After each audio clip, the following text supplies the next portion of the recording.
Database approach की एक फ़ायदा है, उनमें से एक फ़ायदा डेटा इंडिपेंडेंस का है। फाइल प्रोसेसिंग सिस्टम में ये एक मसला था कि वहाँ पर डेटा प्रोग्राम डिपेंडेंट होते थे। अगर आप किसी एक में चेंज करते थे तो दूसरे को भी आपने चेंज करना होगा, तो वहाँ पर डेटा प्रोग्राम डिपेंडेंसी का प्रॉब्लम था। और डेटाबेस की जो हमारे पास बिग एडवांटेज है वो यही है डेटा इंडिपेंडेंस की।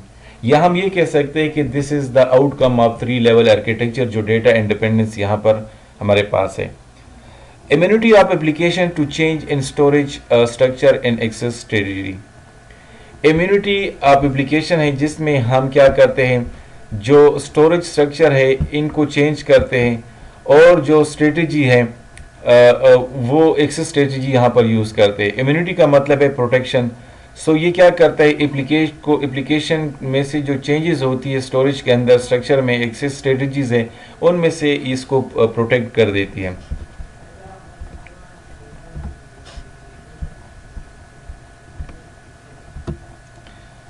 Changes in lower level do not affect the upper level. अगर आप लोअर लेवल पर कोई चेंज करते हैं तो इसका अपर लेवल पर कोई असर नहीं पड़ता। लॉजिकल, इसमें दो टाइप्स ऑफ हमारे पास डेटा इंडिपेंडेंस होते हैं। एक को लॉजिकल डेटा इंडिपेंडेंस कहा जाता है और एक को फिजिकल डेटा इंडिपेंडेंस कहा जाता है। जो लॉजिकल डेटा इंडिपेंडेंस है इसका मतलब है changes in the conceptual model do not affect the external view. यानी आप जो एक्सटर्नल आपका जो कंसेप्चुअल मॉडल है या कंसेप्चुअल व्यू है या लॉजिकल व्यू है, अगर आप वहाँ पर कोई चेंजेस करते तो इसका असर एक्सटर्नल व्यू पर नहीं पड़ता। एक्सटर्नल मतलब यूज़र व्यू पर।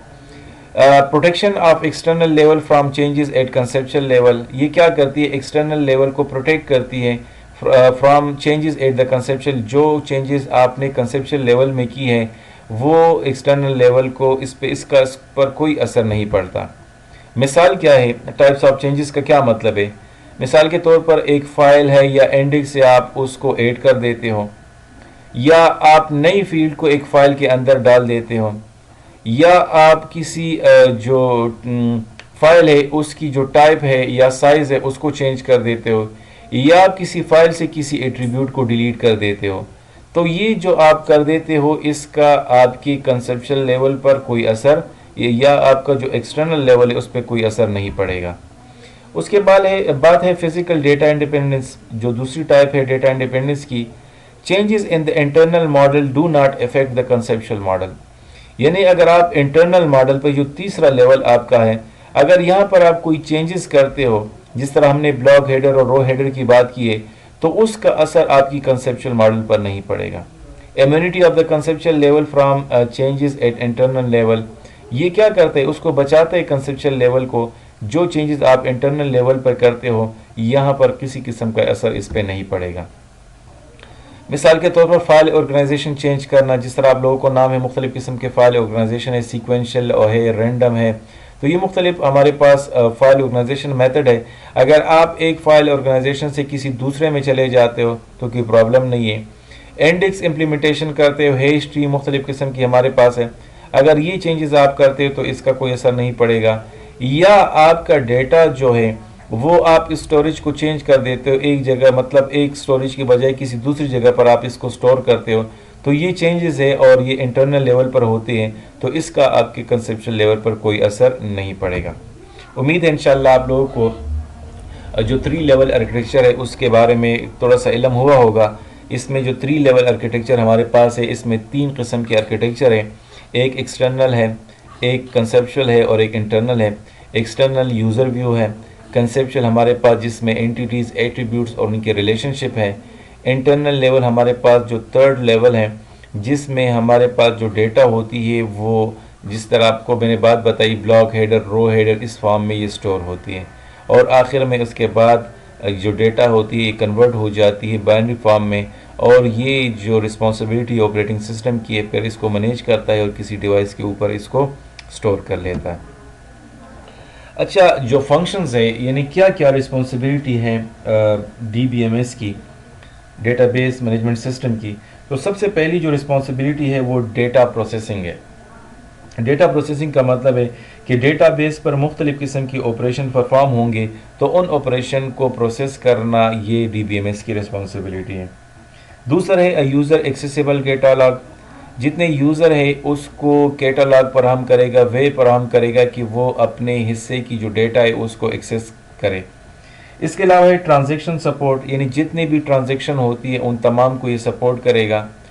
कंकरेंसी कंट्रोल सर्विसेज है, यानी एक टाइम पर मल्टीपल यूज़र सेम डेटा को यूज़ कर रहे हैं तो यहाँ पर डेटा का प्रॉब्लम हो सकता है, तो ये कंकरेंसी है, ये कंट्रोल सर्विसेज DBMS प्रोवाइड करेगा कि इस किस्म की डेटा की कोई प्रॉब्लम क्रिएट ना हो।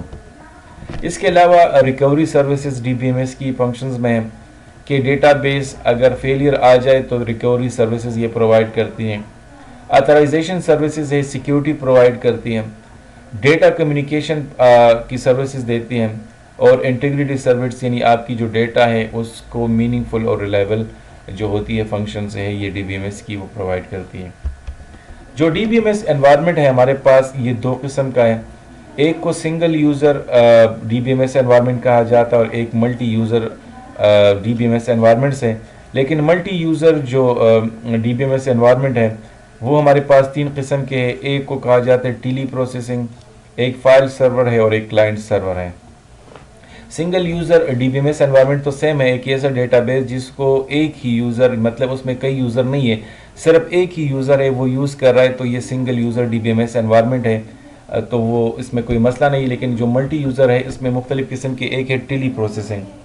जो टेली प्रोसेसिंग है इसमें आप देख सकते हो, इसमें आपको तीन जो सामने नज़र आ रहे हैं जिसको डम टर्मिनल का नाम दिया। डम टर्मिनल का मतलब है कि ये से आपके पास सिस्टम जो कि प्रोसेसिंग की पावर उसके पास नहीं होती। और एक आपको नज़र आ रहा है कि all processing at a central computer, यानी एक ऐसा कंप्यूटर जो कि सेंट्रल कंप्यूटर कहलाता है, तमाम किस्म की जो प्रोसेसिंग होती है इस कंप्यूटर के ऊपर होती है। जो दूसरी हमारे पास DBMS एनवायरनमेंट है उसको फाइल सर्वर एनवायरनमेंट कहा जाता है।